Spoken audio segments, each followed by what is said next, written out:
Hello, welcome back to a Writer Storyline. My name is Katie, and I have been writing short stories for over a year now in hopes of becoming a writer someday. This week is we are going back and talking to Andy again. This is the writing prompt. No matter what he chooses, someone's life will be ruined.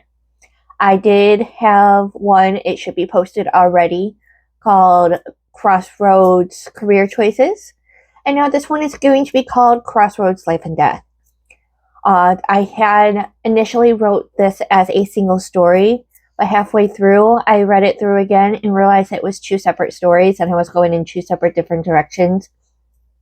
And I couldn't get them to merge back into one story again. So I split it up. So Andy has two different incidences, two different things happening in his life. Now, simultaneously, just they happen. Or maybe you can look at them as two different Andys. Anyway, this one was posted back on the blog on November 26th of 2025. So if you would like to go check that out, you are more than willing to, I'd be more than happy to have you over there. Otherwise, I hope you hit that like button and subscribe for more short stories, and keep an eye out. Fairies Downfall, which is the final installment of the Fairies on the Abandoned Island, that will be coming very shortly. Okay, Andy. High school graduation had just concluded, and Andy and his friends got together for a bonfire at Simon's to blow off some steam. They were all heading to separate schools in the fall and weren't sure they were ready for the workload. They had finally started to relax some, laughing at some joke that Trent had made, when they all heard the undeniable sound of metal on metal that had them all on their feet in a flash. They didn't make it around the house before human cries cut through the night. As they reached the road, they saw 3 cars in pieces scattered across the road. Destiny was the fastest to pull out her phone and call for help. Trent rushed to one car. Becca and Simon went straight for another. That left Andy to try and help the third that was closest to him. Andy was not prepared for the sight that was waiting for him. In the driver's seat was a mom, and the back seat had 2 young children in car seats. Both kids, a boy and a girl, twins maybe, were screaming. This frazzled Andy, and he just wanted to comfort them first. But he stopped and thought about it. Crying meant breathing. Kids were crying and Mom was not. He needed to check on Mom first. When he got the car door open on the passenger side because the driver's side was dented, he crawled over and put his fingers on her neck where he thought the pulse would be. He felt something faint and took a breath. At least she is alive. Destiny ran over to him with her phone and said the dispatcher needed to know about obvious injuries. Mom has a bad cut on her forehead. She has a pulse, but she is not awake. I'm not sure I should move her yet. 2 young kids, both screaming. They have glass all over them, but nothing obviously bleeding. Andy said in a rush, surprised at himself for how calm he sounded. They said not to move anyone and try and keep pressure on the wound on Mom's head. Paramedics should be here soon. Destiny relayed and then ran off to check on the others. Andy looked around and found a spare shirt in the back seat and used that on the mom's head. He did his best to tell the kids that it would be okay, but they just kept crying out for their mommy and daddy. Mommy is right here. You will be okay, Andy tried to say as calmly as he could. Where Daddy? One kid cried. Mommy, Daddy, the other cried harder. Andy looked around. There was no sign of someone else in the car, but the windshield was completely broken out. He guessed that there was a chance that there could be a passenger, but he couldn't see anyone.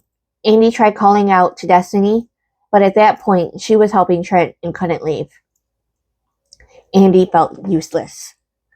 If he stayed here, there could be a guy out there that needed more help. If he left the mom here to go look and see if there was a dad out there, and there wasn't, the mom could lose too much blood and be in bad shape when she made it to the hospital. It was an impossible choice, one that could have a potential cost of life. Where were the paramedics? It felt like it had been hours already, even though it probably only been a few minutes. Andy decided to stay. He knew for a fact that Mom was here and bleeding. Dad may not have been in the car, and Andy could leave for no reason. He would help look as soon as the paramedics were here to take over. Andy just hoped he was making the right choice. Just then, the lights came around the corner. Police, fire, and paramedics. Andy let out a huge sigh of relief. A paramedic and a cop ran over to Andy.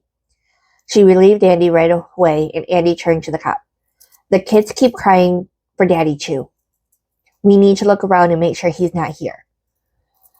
And Andy said before the cop could do or say anything else. Okay, let's look, the cop answered. Andy was grateful for not being questioned. It didn't take long before the cop found a man in the bushes not far from the car. Another paramedic ran over to help the cop, while another officer pulled Andy away to the rest of his friends to get a statement and contact information. The cop advised that no one should be driving because the adrenaline would be wearing off soon and they may crash themselves. So everyone called their parents to come get them. The next morning, the group of friends all checked in with each other. They were all shaken up and a bit traumatized. They all wanted to go check in and see how their patient from the last night did. Simon said the cops told him which hospital they all went to, so the friends decided to meet there. The hospital wouldn't give them much information, understandably, but did tell them that everyone survived and with time should make a full recovery. The kids left their names and phone numbers in case anyone chose to reach out. Months later, while Andy was writing a paper for one of his classes, his phone rang from a number he didn't recognize. Hello, Andy answered. Hello, is this Andy? A soft female voice said. Yes, who is this? My name is Monica. I was in an accident a few months ago. I believe you're the one that helped me? Yes, oh my goodness, are you okay? Your husband, the kids? Andy asked in a rush. Yes, thanks to you. My kids were traumatized but didn't have a scratch on them. My husband somehow only had a few broken bones. And I lost quite a bit of blood, but they told me not as much as I could have had you not been there to stop the bleeding. Monica answered. Wow, really? I was worried I made the wrong choice to stay with you, since I didn't realize your husband was there at first. Your choice saved my life, Monica said. Andy could hear the smile on her face. I want to say thank you, because you and your friends didn't hesitate to help. We all survived. You were all heroes that night. No, we just did what was right, but I'm glad you're okay, Andy smiled.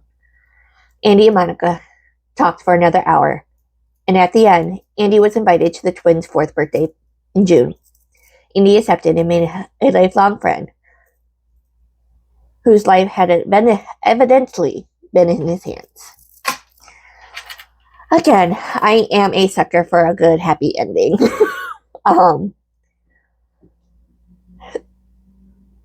So, yeah, everybody made it. Everybody was fine in the end. And